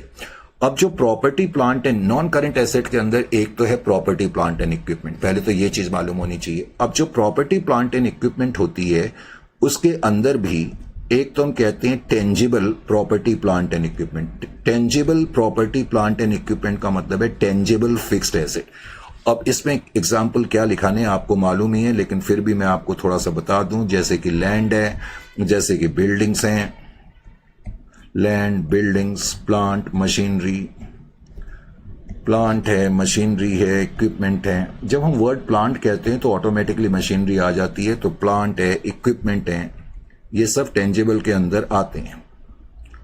इक्विपमेंट है, व्हीकल्स हैं, एटसेट्रा। उसके अलावा प्रॉपर्टी, प्लांट एंड इक्विपमेंट एक तो टेंजिबल हो सकती है और इनटेंजिबल हो सकती है। इनटेंजिबल, तो इनटेंजिबल फिक्स्ड एसेट या intangible property, plant and equipments के अंदर कौन कौन से आइटम आएंगे ये तो वैसे आपको मालूम ही है, लेकिन फिर भी जैसे कि गुडविल है, गुडविल के अलावा जैसे कि ब्रांड्स हैं, ब्रांड्स हैं, ट्रेडमार्क्स हैं, ट्रेडमार्क्स, ट्रेडमार्क्स हैं, कॉपीराइट्स हैं। जैसे मैंने कोई बुक लिखी और मैं नहीं चाहता कि उसकी कोई कॉपी करे, क्यों, और कोई उसकी कॉपी कर भी नहीं सकता जब तक उसके कॉपीराइट्स मेरे पास है। कोई करेगा तो मैं लीगल एक्शन ले सकता हूं, कॉपीराइट्स। उसके अलावा एक वर्ड मैंने यहां पर लिखा, बहुत से बच्चों को इसका मतलब नहीं पता, मास्ट हेड्स। बेटा ये मास्ट हेड्स क्या होते हैं पता है आपको? सुबह सुबह न्यूज़पेपर आता है ना आपके घर में, कोई भी न्यूज़पेपर आए, चाहे द हिंदू आए, चाहे इंडियन एक्सप्रेस आए, चाहे द पायनियर आए, चाहे टेलीग्राफ आए, जो उनकी मेन जो लिखा रहता है टाइम्स ऑफ इंडिया या the Pioneer, the Hindustan times, the Indian express, तो ये जो बोल्ड में लिखा रहता है ना, इसको मास्ट हेड्स बोलते हैं। समझ में आया मास्ट हेड्स क्या होते हैं? तो मास्ट हेड्स। उसके अलावा माइनिंग राइट्स, मैं क्यों लिखा रहा हूं? क्योंकि ऑब्जेक्टिव टाइप क्वेश्चंस आजकल आपसे पूछे जाते हैं और इस पर बेस्ड क्वेश्चन कई बारी पूछे गए हैं। Mining rights, mining rights. अब पेटेंट्स के बारे में तो आपको मालूम ही है कि वो इंटेंजिबल एसेट्स होता है, तो इसलिए, लेकिन इंटेलेक्चुअल प्रॉपर्टीज, इंटेलेक्चुअल प्रॉपर्टीज,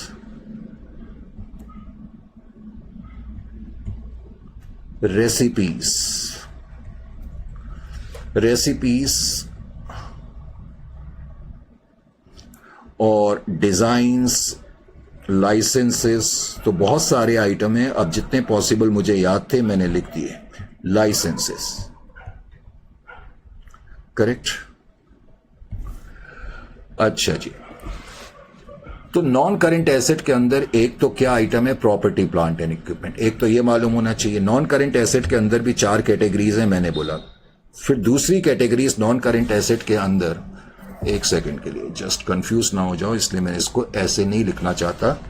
अब मैंने लिखा 2। तो एक तो था प्रॉपर्टी, प्लांट एंड इक्विपमेंट, और सेकंड नंबर पे मैंने क्या लिखा? फिर capital work in progress, capital work in progress. अच्छा एक सेकंड के लिए, अभी एक सेकंड रुके आप, फिर ऐसे गलती हो जाएगी मुझसे भी। अभी मैं प्रॉपर्टी, प्लांट एंड इक्विपमेंट की बात कर रहा था, तो प्रॉपर्टी, प्लांट एंड इक्विपमेंट के अंदर एक टेंजिबल लिखा मैंने, एक इनटेंजिबल लिखा। उसके अलावा कुछ प्रॉपर्टी, प्लांट एंड इक्विपमेंट होते हैं जिसको हम कैपिटल वर्क इन प्रोग्रेस बोलते हैं। क्या बोलते हैं? Capital work in progress. अब ये कैपिटल वर्क इन प्रोग्रेस क्या होता है? कैपिटल वर्क इन प्रोग्रेस, पहले तो वर्ड कैपिटल है, इसका मतलब ये कैपिटल एक्सपेंडिचर की बात चल रही है। मान लेते हैं हम कोई बिल्डिंग बना रहे हैं और वो अंडर कंस्ट्रक्शन है, तो ये काम क्या है? कैपिटल वर्क इन प्रोग्रेस माना जाएगा, और ये भी एसेट है, प्रॉपर्टी, प्लांट एंड इक्विपमेंट। और प्रॉपर्टी, प्लांट एंड इक्विपमेंट के अंदर फिर एक चौथा आइटम है, हालांकि लास्ट के जो 2 आइटम है पहले मैं लिखाना नहीं चाह रहा था क्योंकि ये आपके लेवल पे वैसे आते नहीं है, कैपिटल वर्क इन प्रोग्रेस, लेकिन फिर भी intangible assets under developments. Intangible assets, जैसे कि हमारी कोई रिसर्च वर्क अभी चल रही है। एक तो है कि इंटेंजिबल एसेट जो बनके तैयार हो चुके हैं, और कुछ हमारी रिसर्च चल रही है, अंडर डेवलपमेंट है, तो इंटेंजिबल एसेट्स अंडर डेवलपमेंट। हालांकि तुम्हें प्रॉपर्टी, प्लांट एंड इक्विपमेंट के अंदर टेंजिबल और इनटेंजिबल के बारे में ज्यादा मालूम होना चाहिए। Intangible assets under development. तो पहले तो मैंने प्रॉपर्टी, प्लांट एंड इक्विपमेंट को पूरी तरीके से यहां पर फिनिश अप करा। करेक्ट। नॉन करेंट एसेट के अंदर एक तो है क्या, प्रॉपर्टी प्लांट एंड इक्विपमेंट। अब प्रॉपर्टी प्लांट एंड इक्विपमेंट के अलावा फिर नॉन करेंट एसेट के अंदर आइटम आता है non current investment. Non current investment वो इन्वेस्टमेंट होती हैं जो लंबे टाइम के लिए हम अपने पास होल्ड कर करके रखना चाहते हैं, यानी कि जो करेंट इन्वेस्टमेंट नहीं है। करेंट इन्वेस्टमेंट्स वो इन्वेस्टमेंट्स होती हैं जिनको कि हम खरीद और फरोख्त के लिए रखते हैं with in A span of 12 months. तो नॉन करेंट एसेट का मतलब है हम लंबे टाइम तक इनको अपने पास होल्ड कर करके रखना चाहते हैं, तो नॉन करेंट इन्वेस्टमेंट। इसके अंदरूनी आइटम कुछ लिखाने की जरूरत नहीं, वैसे जैसे कि इन्वेस्टमेंट इन प्रेफरेंस शेयर्स है, इन्वेस्टमेंट इन गवर्नमेंट ट्रस्ट है, इन्वेस्टमेंट इन डिवेंचर्स हैं, तो इसमें तो वर्ड इन्वेस्टमेंट आ ही जाता है, तुम्हें इसकी कोई प्रॉब्लम नहीं होगी। नॉन करेंट इन्वेस्टमेंट के अलावा तीसरी कैटेगरी करेंट एसेट के अंदर, current asset, non current assets के अंदर एक तो प्रॉपर्टी प्लांट एंड इक्विपमेंट है, फिर नॉन करंट एसेट है, फिर डेफर्ड टैक्स एसेट है। अब ये डेफर्ड टैक्स एसेट और डेफर्ड टैक्स लायबिलिटी मैंने कहा अकाउंटिंग स्टैंडर्ड 12 के अंदर आपको ज्यादा पता लगेंगी, इसलिए अभी मैंने यहां पर ज्यादा बातचीत नहीं करी। और वैसे भी इस पर्टिकुलर चैप्टर में डेफर्ड टैक्स एसेट और डेफर्ड टैक्स लायबिलिटी का कोई रोल नहीं होगा। करेक्ट। डेफर्ड टैक्स एसेट यानी कि ये हमारे पास पॉसिबली एसेट है, क्योंकि इस साल हो सकता है कि हमने ज्यादा टैक्स भर दिया हो और फ्यूचर में हमें कम टैक्स भरना पड़े, यानी कि ये हमारे लिए फ्यूचर बेनिफिट्स है। अकाउंटिंग फ्रेमवर्क क्या कहता है, एसेट की डेफिनेशन क्या है, आपको मालूम है एसेट की डेफिनेशन क्या है अकाउंटिंग फ्रेमवर्क के हिसाब से। और resource which is controlled by an enterprise and which is capable of bringing future returns, यानी कि ये आपके अंडर में है। पहले तो ये एसेट आपका कंट्रोल है और ये आपके लिए फ्यूचर में रिटर्न लेकर के आएगा, यानी कि कुछ बेनिफिट लेकर के आएगा। तो डेफर्ड टैक्स एसेट का मतलब है कि टैक्सेशन की वजह से आपको फ्यूचर का कुछ बेनिफिट मिलेगा, तो इसलिए इसको डेफर्ड टैक्स एसेट कहते हैं। वो बेनिफिट कैसे मिलता है ये हम अकाउंटिंग स्टैंडर्ड 22 जब पढ़ेंगे तो तब देखेंगे। उसके अलावा long term loans and advances, long term loans and advances, long term loans and advances, long term loans and advances, long term loans and advances। तो ये चार हेडिंग्स होती है। वैसे long term loans and advances के अंदर अब ये लास्ट के थर्ड और फोर्थ आइटम की उतनी जरूरत तो नहीं थी, लेकिन फिर भी कैपिटल एडवांसेस। कैपिटल एडवांसेस का मतलब है कि जैसे किसी को आपने बिल्डिंग बनाने के लिए, बिल्डिंग कंस्ट्रक्शन के लिए लोन दिया हुआ है, तो ये कैपिटल एडवांस माना जाएगा और ये लॉन्ग टर्म माना जाता है। या फिर deposits and advances receivable after 12 months. तो डिपॉजिट्स, आपने कहीं पैसा डिपॉजिट तो करा है या लोन्स एंड एडवांसेस के रूप में दिया है और वो पैसा 12 महीने के बाद आपको मिलेगा, तो long term loans and advances की कैटेगरी में आएगा। Deposits and advances receivable after 12 months, after 12 months, after 12 months। मैंने कहा शुरुआती स्टेज में थोड़ा सा बोरिंग लग सकता है, लेकिन ये चीजें बतानी बहुत जरूरी होती हैं। और वैसे इसके अंदर नॉन करेंट एसेट के अंदर 4 मैंने कहा था मेजर कैटेगरीज हैं, वैसे टोटल 5 कैटेगरीज हैं। मैंने कहा नॉन करंट एसेट के अंदर एक तो प्रॉपर्टी प्लांट एंड इक्विपमेंट है, जैसा कि तुम्हें बताया गया। प्रॉपर्टी प्लांट एंड इक्विपमेंट के अंदर 2 मेजर हैं, टेंजिबल इंटेंजिबल, हालांकि मैंने कैपिटल वर्क इन प्रोग्रेस और इंटेंजिबल एसेट अंडर डेवलपमेंट भी लिखाए हैं। फिर नॉन करंट एसेट के अंदर नॉन करंट इन्वेस्टमेंट आती हैं, डेफर्ड टैक्स एसेट आते हैं और long term loans and advances आते हैं। वैसे तो मैंने कहा था कि 4 मेजर कैटेगरीज हैं और एक और कैटेगरी इसके अंदर आती है और उसको हम कहते हैं other non current asset. Other non current asset, other non current asset के अंदर क्या चीज आ सकती है? Other non current assets, other non current assets के अंदर जैसे कि miscellaneous expenses not yet written off. कोई मिसलेनियस एक्सपेंडिचर है जो अभी तक आपने राइट ऑफ नहीं करा, उसमें डेबिट बैलेंस बच गया। कोई प्रिलिमिनरी एक्सपेंसेस जो अभी तक आपने राइट ऑफ नहीं करे हैं और उसमें कुछ बैलेंस बच गया, कोई अंडर राइटिंग कमीशन।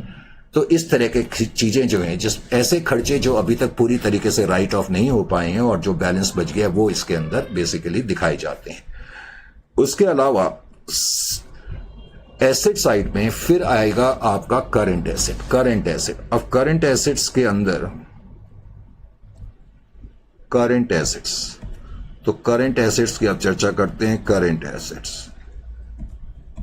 अब करंट एसेट्स के बारे में मैं आपको क्या बताऊं, आपको मुझसे ज्यादा मालूम है, जहां क्योंकि 11th 12th आपने फ्रेश करी हुई है तो आपको ज्यादा मालूम है करंट एसेट्स के बारे में। करंट एसेट्स के अंदर भी कुछ कैटेगरीज हैं। एक तो होती है शॉर्ट टर्म इन्वेस्टमेंट।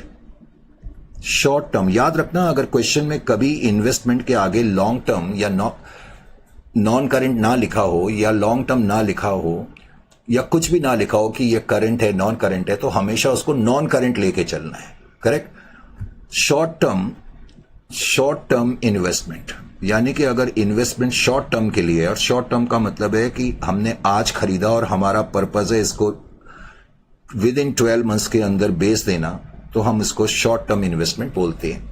उसके अलावा करंट एसेट्स के अंदर इन्वेंट्रीज आती हैं। अब इन्वेंट्रीज के बारे में आपको अच्छी तरह से कुछ चीजें मालूम होनी चाहिए, क्योंकि ये आइटम बार बार आप जब प्रिपेयर करेंगे अपनी फाइनेंशियल स्टेटमेंट को तो आपको फेस करना पड़ेगा। इन्वेंट्रीज के अंदर जो बेसिकली आप आइटम इंक्लूड करेंगे, जैसे कि raw material, work in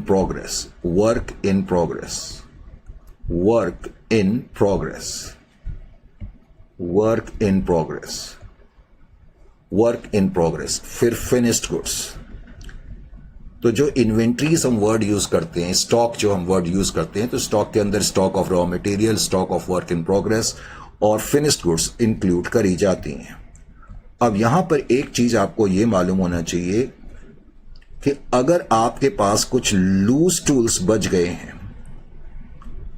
nuts, bolts, screws वगैरह, अब याद ये रखना किसी कॉर्पोरेट बॉडीज के लिए लूज टूल्स हमेशा करंट एसेट्स माने जाते हैं, जबकि नॉन कॉर्पोरेट बॉडीज के लिए लूज टूल्स हमेशा नॉन करंट एसेट माने जाते हैं। खैर एनीवे, इस वक्त हम कॉर्पोरेट बॉडी से केवल डील कर रहे हैं, तो लूज टूल्स जो है वो इसी यहीं पर आएगा।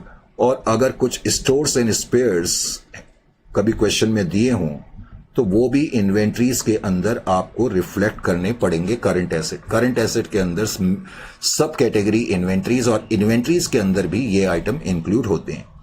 उसके अलावा करंट एसेट में जो तीसरी कैटेगरी है उसको हम बोलते हैं ट्रेड रिसीवेबल। अब ट्रेड रिसीवेबल के बारे में मुझे बताने की जरूरत नहीं है। ट्रेड रिसीवेबल में जनरली आप दो आइटम इंक्लूड करेंगे, एक तो डेटर्स, जिसको तुम ट्रेड डेटर्स कहते हो, ट्रेड डेटर्स, और बिल्स रिसीवेबल। उसके अलावा वैसे टोटल 5 कैटेगरी होती है करंट एसेट के अंदर। अभी चौथी कैटेगरी है cash and cash equivalent. Cash and cash equivalent, cash and cash equivalent.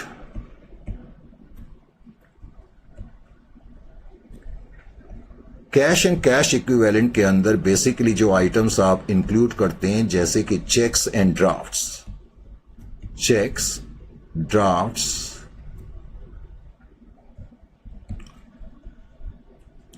Cash in hand, cash at bank, cash at bank.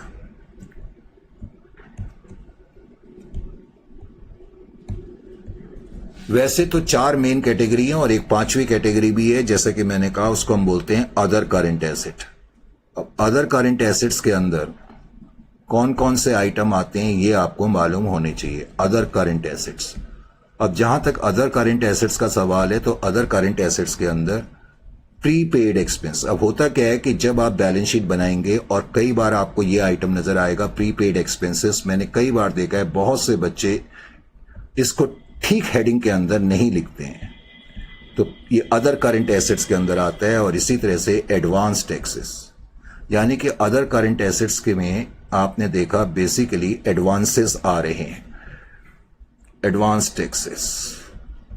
तो इस तरीके से बैलेंस शीट जब आप बनाएंगे तो आपको बैलेंस शीट बनाने के लिए पहले तो ये मालूम होना चाहिए कि बैलेंस शीट के अंदर जो सॉरी मेजर कैटेगरीज हैं लायबिलिटीज की और एसेट्स की क्या हैं और उसके अंदरूनी आइटम क्या हैं, तो तब आप बैलेंस शीट प्रॉपर तरीके से बना पाएंगे।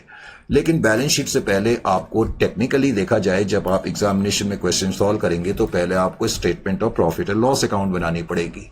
तो अब हमारी डिस्कशन का अगला पार्ट जो है वो यही है, statement of profit and loss account. Statement of profit and loss account. मैंने कहा कि पहला जो सेशन है इसका थोड़ा सा बोरिंग हो सकता है, क्योंकि कई बच्चों को आदत नहीं होती इस तरह की, उनको लगता है कि अननेसरी टाइम वेस्ट हो जा रहा है। आप नहीं समझते हैं कि ये आपके लिए कितना फायदेमंद है। अगर आप इसको एक बार लिख लेंगे, चीजें आपके दिमाग में बिल्कुल समा जाएंगी। मेरी तो अपनी तरफ से एडवाइस ये है, बाकी आपकी मर्जी। अभी हम इसको कंटिन्यू करेंगे, लेकिन 5 मिनट के रेस्ट के बाद, ठीक है? 5 मिनट का रेस्ट ले लेते हैं, क्योंकि मैं भी जरा थक गया हूं। तो नेक्स्ट सेशन नहीं, 10 मिनट के ब्रेक के बाद हम स्टार्ट करेंगे।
So welcome again after the break.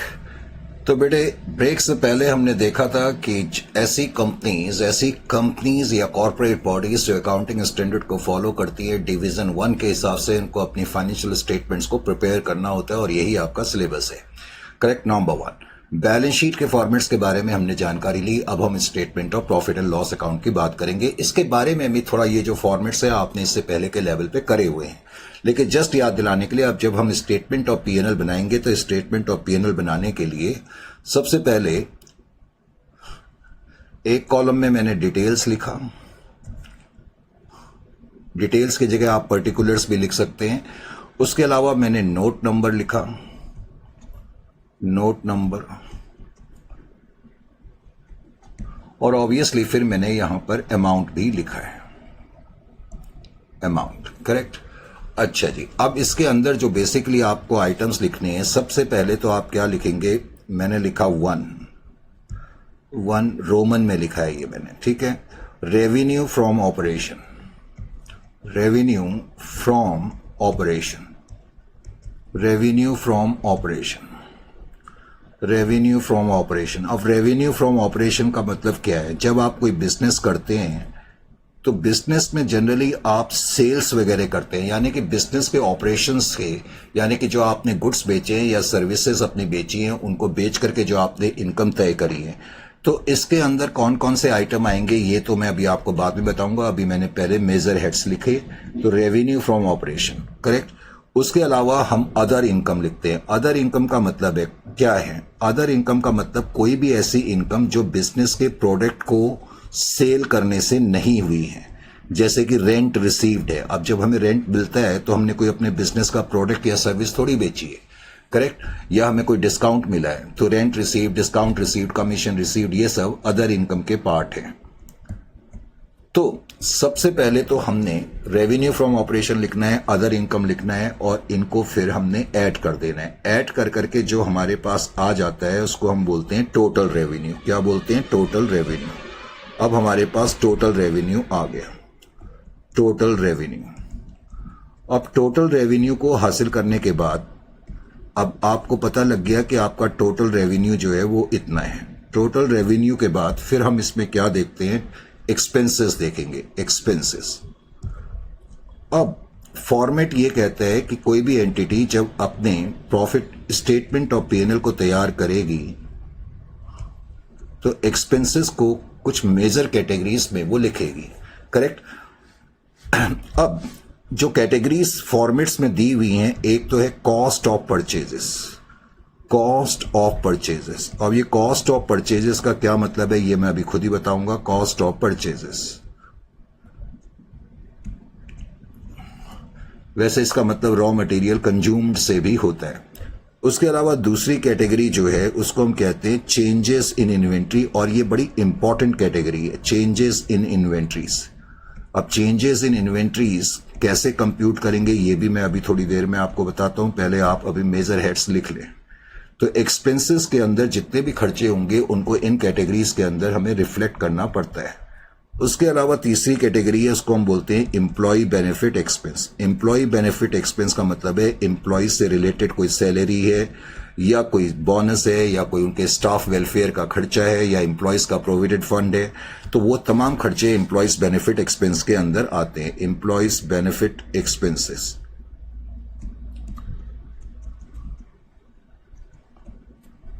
Employees benefit expenses के अलावा फिर इसके अंदर अगली जो हेडिंग है वो है फाइनेंस कॉस्ट से। फाइनेंस कॉस्ट का मतलब है जैसे कि आपने कोई इंटरेस्ट का खर्चा पे करा, फाइनेंस कॉस्ट। उसके अलावा डेप्रिसिएशन एंड अमोर्टाइजेशन। जो टेंजेबल एसेट्स होते हैं उनकी जो वैल्यू कम होती है तो हम बोलते हैं डेप्रिसिएशन हो रहा है।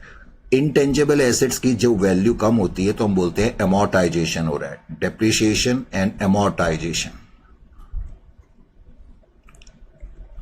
अमोर्टाइजेशन। करेक्ट। तो पहले तो ये चीजें आपको मालूम होनी चाहिए।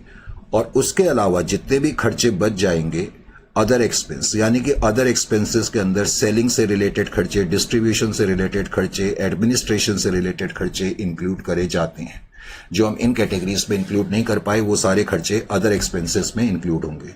फिर हम इन खर्चों का टोटल कर लेंगे तो हमारे पास टोटल एक्सपेंसेस आ जाएंगे। क्या आ जाएंगे? Total expenses. Total expenses. अब टोटल रेवेन्यू हमारे पास आ गया, टोटल एक्सपेंसेस हमारे पास आ गए। Total expenses. अब टोटल रेवेन्यू में से जाहिर है कि हम टोटल एक्सपेंसेस माइनस कर देंगे, यानी कि जो टोटल रेवेन्यू था वो थर्ड है और फिफ्थ है टोटल एक्सपेंसेस। तो उसके बाद फिर हम फाइंड आउट करते हैं सिक्स फाइंड करने के लिए इसको हम बोलते हैं प्रॉफिट बिफोर टैक्स। क्या बोलते हैं? Profit before tax. Profit before tax. और प्रॉफिट बिफोर टैक्स फाइंड करने के लिए जो आपने टोटल रेवेन्यू यानी कि पॉइंट नंबर 3 उसमें से टोटल एक्सपेंसेस आप माइनस कर देंगे। तो टोटल एक्सपेंसेस जो थे वो पॉइंट नंबर 5 है, तो पॉइंट नंबर 5 आपने माइनस करा। थर्ड में से 5 माइनस करने के बाद प्रॉफिट बिफोर टैक्स आपके पास आ जाएगा। अब ये जो प्रॉफिट बिफोर टैक्स आ गया, वैसे तो मैं यहां पर कुछ आइटम लिख रहा हूं जैसे कि एक्सेप्शनल आइटम। Exceptional item. अब ये एक्सेप्शनल आइटम्स क्या होते हैं? एक्सेप्शनल आइटम, देखो एक्सेप्शनल का मतलब ही है कि ये अपवाद हैं, यानी कि ये नॉर्मली ऐसा नहीं होता। जैसे मान लो हमारी इन्वेंट्री की वैल्यू बहुत बड़े मार्जिन से कम हो गई, तो ये एक्सेप्शनल केस है, करेक्ट। तो जितने भी एक्सेप्शनल आइटम होंगे वो हम यहां पर लिखेंगे। उसके अलावा एक्सेप्शनल आइटम के अलावा एक्स्ट्रा ऑर्डिनरी आइटम्स, चाहे वो गेन्स हो या लॉसेस हो, एक्स्ट्रा ऑर्डिनरी आइटम्स। तो एक्स्ट्रा ऑर्डिनरी आइटम्स हमने यहां पर लिखा, कोई एक्स्ट्रा ऑर्डिनरी लॉस हो गया या एक्स्ट्रा ऑर्डिनरी गेन हो गया, करेक्ट। उसके अलावा एक आइटम होता है जिसको हम बोलते हैं प्रायर पीरियड आइटम। अब ये जो प्रायर पीरियड आइटम है, प्रायर पीरियड आइटम, इसके बारे में तुम AS अकाउंटिंग स्टैंडर्ड 5 में पढ़ोगे। AS 5 में प्रायर पीरियड आइटम का मतलब यह है कि एक ऐसा आइटम जिसका ताल्लुक तो जो है वो करंट ईयर से नहीं है, करंट ईयर के पहले के ईयर से है, करेक्ट। लास्ट ईयर से भी हो सकता है, उससे पहले के ईयर से भी हो सकता है, लेकिन उसका इफेक्ट या प्रभाव जो है करंट ईयर में पड़ रहा है या बाय मिस्टेक बाय एरर वो अब हमारी नजरों में आ रहा है, तो वो प्रायर पीरियड आइटम कहलाएगा, उसको भी हमें लिखना पड़ता है। तो प्रॉफिट बिफोर टैक्स में ये चीजें प्लस माइनस करने के बाद जो हमारे पास आ जाता है, तो उस आइटम को हम लिखेंगे और उसको भी हम प्रॉफिट बिफोर टैक्स ही लिखते हैं, यानी कि अभी भी ये प्रॉफिट बिफोर टैक्स है। हालांकि ये item exceptional item, extra ordinary item और प्रायर पीरियड आइटम मैंने लिखे तो हैं, लेकिन क्वेश्चंस में अधिकतर तुम्हें ये नहीं मिलेंगे। प्रॉफिट बिफोर टैक्स के बाद फिर मैं प्रोविजन फॉर टैक्स यानी कि टैक्स माइनस करूंगा, तो प्रोविजन फॉर टैक्स। अब प्रोविजन फॉर टैक्स या जिसको हम टैक्स एक्सपेंसेस भी बोलते हैं वो तुमने माइनस करे। माइनस करने के बाद फिर जो तुम्हारे पास आ जाता है उसको प्रॉफिट आफ्टर टैक्स भी कहते हैं, और वैसे हम उसको बोलते हैं प्रॉफिट फॉर द पीरियड। क्या बोलते हैं? Profit for the period. For the period का मतलब है जिस अकाउंटिंग ईयर के लिए ये फाइनेंशियल स्टेटमेंट बन रही है। फॉर एग्जांपल फाइनेंशियल स्टेटमेंट हम बना रहे हैं फॉर द ईयर एंडेड 31/3/2025, तो इसका मतलब ये प्रॉफिट फॉर द पीरियड 1/4/2024 से लेके 31 मार्च 2025 तक के लिए है, प्रॉफिट फॉर द पीरियड, या इसको आप प्रॉफिट आफ्टर टैक्स भी कह सकते हैं। Is it clear to you? अच्छा जी, ये चीज करने के बाद अब स्टैंडर्ड वैसे क्या कहता है? स्टैंडर्ड तो ये कहता है कि कोई एंटिटी जब अपना प्रॉफिट एंड लॉस अकाउंट बनाए तो वो अपनी अर्निंग्स पर शेयर भी फाइंड कर करके दिखाए। अर्निंग पर शेयर के बारे में आप अकाउंटिंग स्टैंडर्ड AS 20 में पढ़ेंगे। अर्निंग पर शेयर जो कंपनीज एक्ट है वो कहता है कि जब हम अपनी फाइनेंशियल स्टेटमेंट बनाते हैं और प्रॉफिट एंड लॉस अकाउंट बनाते हैं तो अर्निंग पर शेयर बेसिक भी हमें कंप्यूट करके दिखानी चाहिए और हमें डाइल्यूटेड भी कंप्यूट करके दिखानी चाहिए। ये जो है लॉ कहता है।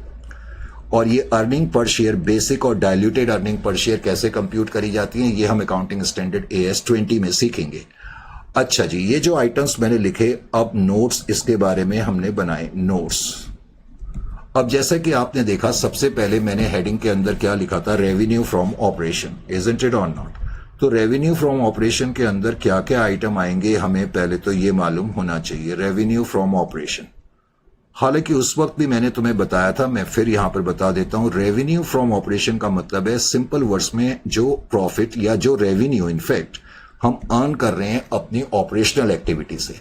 जनरली इसके अंदर जो हम आइटम इंक्लूड करते हैं वो ये आइटम्स होते हैं, जैसे कि सेल ऑफ प्रोडक्ट्स।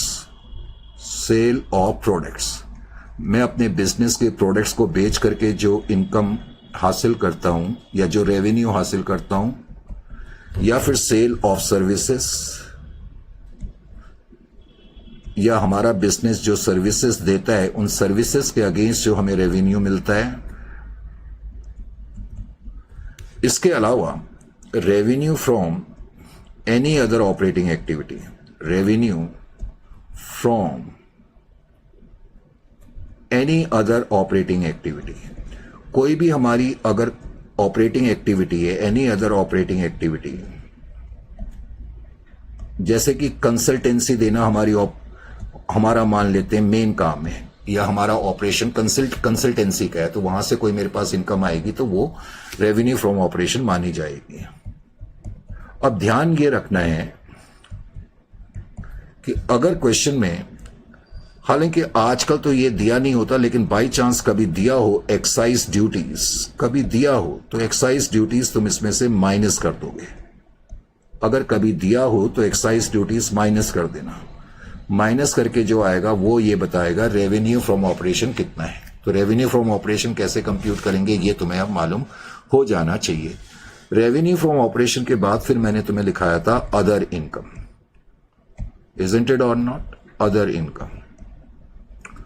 अब अदर इनकम का जहां तक सवाल है, अदर इनकम के अंदर जो मैंने तुम्हें उस वक्त भी बताया था, कोई भी ऐसी इनकम जो बिजनेस के प्रोडक्ट को बेचने से नहीं हो रही, जैसे कि इंटरेस्ट रिसीव्ड, मुझे कहीं से इंटरेस्ट मिला, मैंने कहीं पैसा लगाया हुआ है, उस पे मुझे इंटरेस्ट मिला, तो ये बिजनेस के प्रोडक्ट के थ्रू या बिजनेस की ऑपरेशनल एक्टिविटी के थ्रू इनकम नहीं है, इजंट इट। इसी तरह से डिविडेंड रिसीव्ड, डिविडेंड भी हमने इन्वेस्टमेंट कहीं करी हुई है शेयर्स में, तो वहां पे हमें डिविडेंड मिला, तो डिविडेंड रिसीव्ड। उसके अलावा rent received,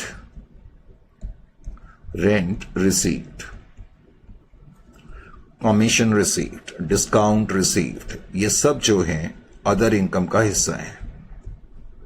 commission received, discount received,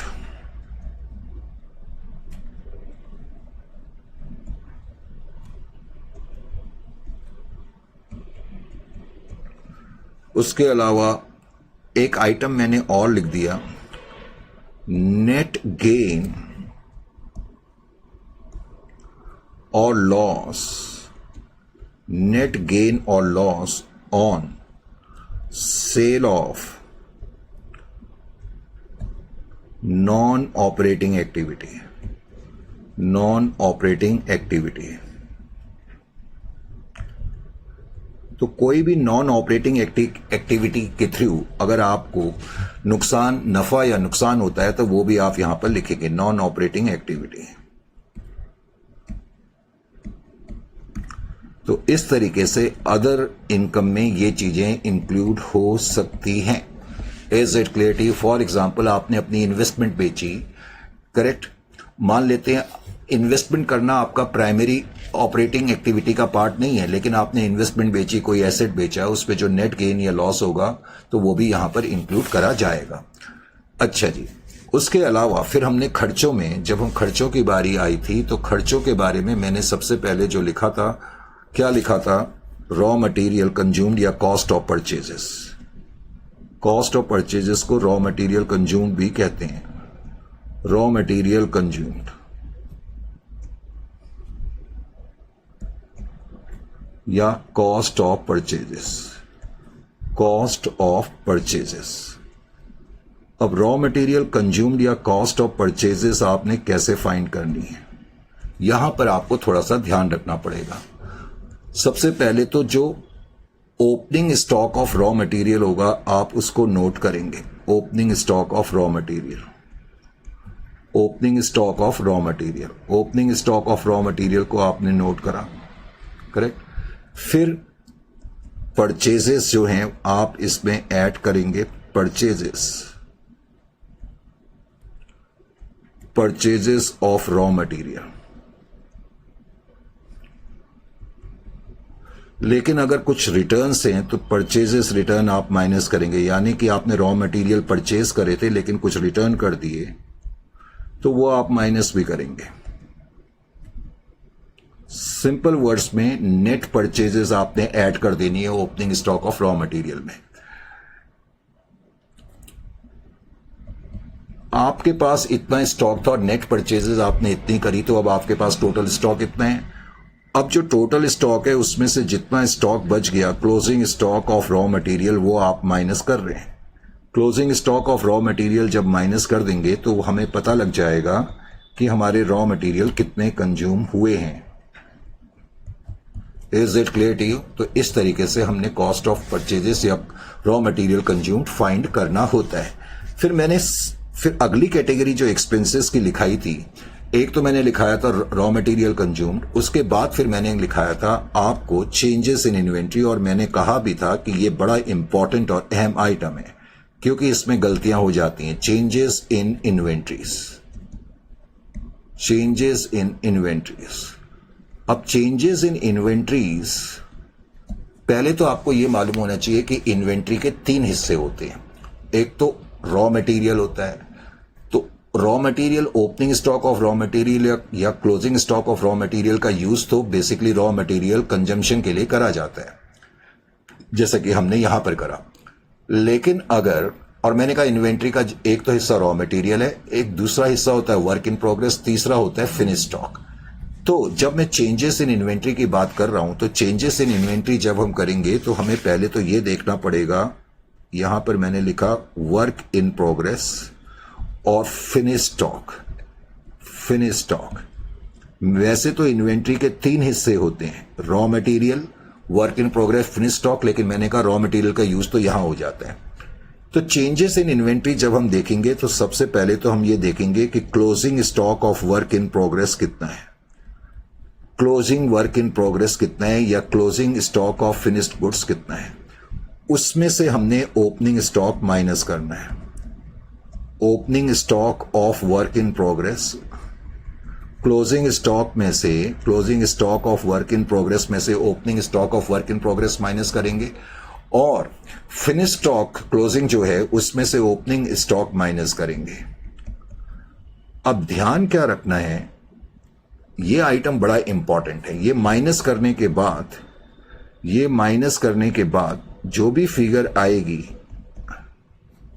जो भी फिगर आएगी उस फिगर को आप आउटर कॉलम में लिखेंगे। लेकिन यहां मैं एक इंपॉर्टेंट पॉइंट आपको बता रहा हूं। सिंप्लिसिटी के लिए मान लेते हैं कि हमारे पास closing stock of finished goods 1 lakh रुपए का है, क्लोजिंग स्टॉक 1 लाख का है और ओपनिंग स्टॉक 90,000 का है। तो ये फिगर क्या आ रही है, 10,000 पॉजिटिव आ रही है, पॉजिटिव आ रही है। लेकिन जब मैं आउटर कॉलम में लिखूंगा तो मैं इसको नेगेटिव करके लिखूंगा। अब आप बोलोगे सर नेगेटिव करके क्यों लिखेंगे जब पॉजिटिव फिगर आ रही है? तो ये ध्यान आपने रखना होगा। क्यों? इसलिए मैंने कहा था चेंजेस इन इन्वेंट्री इंपॉर्टेंट है। देखो, याद रखो, हम खर्चों का टोटल कर रहे हैं जिसमें कि रॉ मटेरियल कंज्यूम्ड है, नंबर 1 हमने देखा, चेंजेस इन इन्वेंट्री है, फिर एम्प्लॉय बेनिफिट एक्सपेंसेस, फिर फाइनेंस कॉस्ट हम देखेंगे, फिर डेप्रिसिएशन, फिर अदर एक्सपेंसेस। ये हम खर्चों का टोटल कर रहे हैं। अब चेंजेस इन इन्वेंट्री, अगर क्लोजिंग स्टॉक ज्यादा है ओपनिंग स्टॉक से, याद करो इससे पहले जो आपने फाइनल अकाउंट्स बनाए थे टी शेप में, तो आप क्लोजिंग स्टॉक क्रेडिट में लिखते थे, ओपनिंग स्टॉक डेबिट में लिखते थे। यानी कि क्लोजिंग स्टॉक की फिगर अगर क्रेडिट साइड की फिगर डेबिट साइड से ज्यादा है तो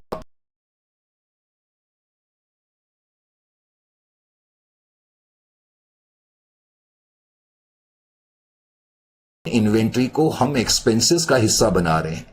तो इसका मतलब ये गेन हमारे खर्चों को कम कर रहा है, इसलिए हमें इसको नेगेटिव कर करके दिखाना पड़ेगा। Are you getting my point और नॉट? तो ये पॉइंट आपकी समझ में आ जाना चाहिए कि ये ऐसा हमें क्यों करना पड़ता है। और ये भी याद रखें, हमेशा पहले क्लोजिंग लिखना है, फिर उसके बाद ओपनिंग माइनस करना है। अगर फिगर पॉजिटिव आती है, मान लेते हैं सिंप्लिसिटी के लिए कि फिगर पॉजिटिव आ रही है, अगर तो फिगर पॉजिटिव आ रही है तो इन दोनों को ऐड कर करके बाहर के कॉलम में नेगेटिव आइटम के रूप में लिखना है। ये चीज आपको समझनी होगी। Is it clear to you? और रेयरेस्ट केस में अगर नेगेटिव फिगर आ रही है तो बाहर फिर आप ब्रैकेट में नहीं लिखेंगे, बाहर पॉजिटिव में लिखेंगे। Is it clear to you और नॉट? क्योंकि उस केस में ओपनिंग की वैल्यू ज्यादा है तो उसका मतलब वो रियली में एक्सपेंस है, लेकिन अगर क्लोजिंग की वैल्यू ज्यादा है तो उसका मतलब ये गेन है, लेकिन इस गेन को हमें खर्चों में एडजस्ट करना पड़ रहा है तो ये खर्चों को कम करेगा, इसलिए हमें नेगेटिव करके दिखाना पड़ेगा। अब मैं जब मेन क्वेश्चन कराऊंगा तो तब आपको और ज्यादा समझ में ये पॉइंट आएगा। उसके अलावा employees benefit expense, employees benefit expenses, employees benefit expenses। अब employees benefit expenses का जहां तक सवाल है, इसके अंदर कौन कौन से आइटम आप इंक्लूड करेंगे ये मैंने कुछ लम्हा पहले अभी आपको बताया भी था। पहले तो सैलरीज एंड वेजेस, एम्प्लॉयज की सैलरी और वेजेस जो हैं, एक तो वो आपने यहां पर लिखनी है, करेक्ट। उसके अलावा एम्प्लॉयज का कोई प्रोविडेंट फंड है जिसको हम बोलते हैं कंट्रीब्यूशन टू प्रोविडेंट फंड। हमारी फर्म ने एम्प्लॉय के लिए कोई प्रोविडेंट फंड स्कीम खोली तो उसमें एम्प्लॉयर को कुछ कंट्रीब्यूट करना पड़ता है, तो कंट्रीब्यूशन टू प्रोविडेंट फंड। उसके अलावा ये स्टॉक ऑप्शन मैंने यहां लिखा है। स्टॉक ऑप्शन का मतलब है कि हमने अपने एम्प्लॉयज को कुछ शेयर्स डिस्काउंट पे देने हैं, ये भी एम्प्लॉयज के लिए बेनिफिट है। स्टॉक ऑप्शंस एक स्कीम होती है जिसके तहत कंपनीज अपने एम्प्लॉय को लालच देती हैं कि आप इतने टाइम तक हमें अपनी सर्विसेज दोगे तो हम आपको अपनी कंपनी के शेयर्स डिस्काउंटेड प्राइस पर देंगे। Is it clear to you? Canteen expense, canteen expenses. अब कैंटीन एक्सपेंसेस एम्प्लॉयज की बेनिफिट के लिए ही होते हैं। इसी तरह से स्टाफ वेलफेयर एक्सपेंसेस अगर कभी लिखा हो, स्टाफ वेलफेयर एक्सपेंसेस, तो ये खर्चे सब आप इसमें ऐड कर करके आउटर कॉलम में दिखा देंगे। इस तरीके से एम्प्लॉय बेनिफिट एक्सपेंसेस कंप्यूट करे जाते हैं।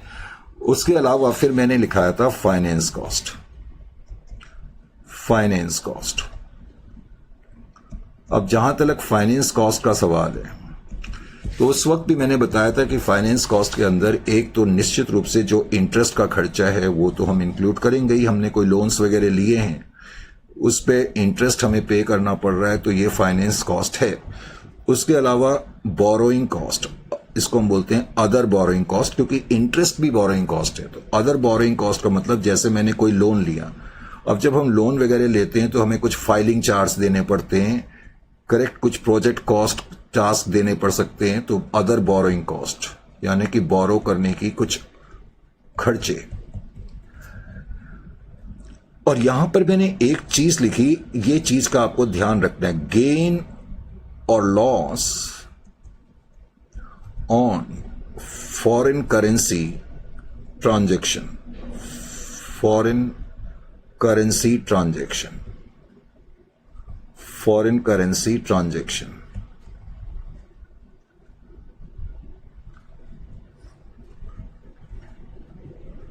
फॉरेन करेंसी ट्रांजैक्शन पे मुझे कोई नफा या नुकसान हुआ, इसके बारे में आप अकाउंटिंग स्टैंडर्ड AS 11 में पढ़ोगे, करेक्ट। तो वो भी फाइनेंस कॉस्ट का हिस्सा मानी जाएगी, ये भी ध्यान में रखना है, करेक्ट। और ये कैसे कंप्यूट करेंगे ये AS 11 में आप सीखेंगे, अकाउंटिंग स्टैंडर्ड 11 में। फिर है डेप्रिसिएशन एंड एमोर्टाइजेशन। इसके अंदर मुझे कुछ बताने की जरूरत नहीं है, डेप्रिसिएशन एंड एमोर्टाइजेशन। इसमें depreciation of building, plant, machinery, patents, copyrights कुछ भी आ सकता है, तो मैंने इसके अंदर कुछ नहीं लिखा क्योंकि ये सभी को मालूम है। डेप्रिसिएशन एंड एमोर्टाइजेशन, इसमें डेप्रिसिएशन ऑफ टेंजिबल एसेट्स भी आएगा, डेप्रिसिएशन ऑफ इंटेंजिबल एसेट्स भी आएगा। इंटेंजिबल एसेट्स की वैल्यू जब कम होती है तो हम वर्ड एमोर्टाइजेशन यूज करते हैं, टेंजिबल एसेट्स की वैल्यू कम होती है तो हम उसके लिए वर्ड डेप्रिसिएशन यूज करते हैं। Is it clear to you?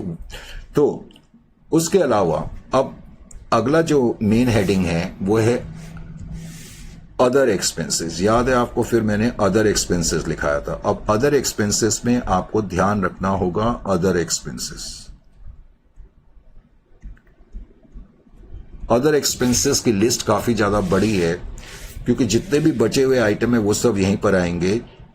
इसके अंदर जैसे कि consumption of stores and spheres, तो स्टोर्स एंड स्पेयर्स का कोई कंजम्पशन हुआ है तो वो अदर एक्सपेंसेस के अंदर रिफ्लेक्ट होगा। पावर एंड फ्यूल,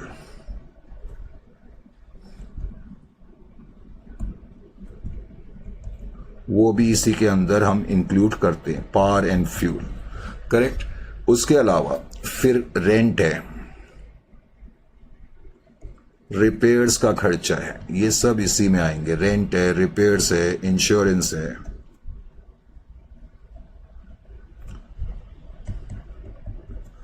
इंश्योरेंस है,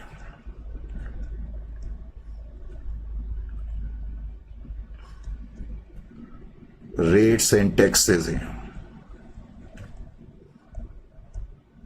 rates and taxes.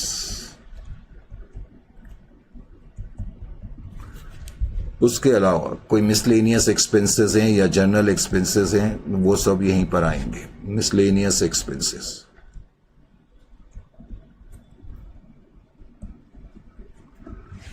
Provision for losses, जब मैं ये प्रोविजन फॉर लॉसेस बोल रहा हूं, जैसे कि प्रोविजन फॉर डाउटफुल डेट्स वगैरह, वो सब यहीं पर आएंगे, प्रोविजन फॉर लॉसेस। कोई भी हम प्रोविजन बनाएंगे किसी भी तरह के लॉसेस के लिए तो वो यहां पर आएगा। Payment to auditors,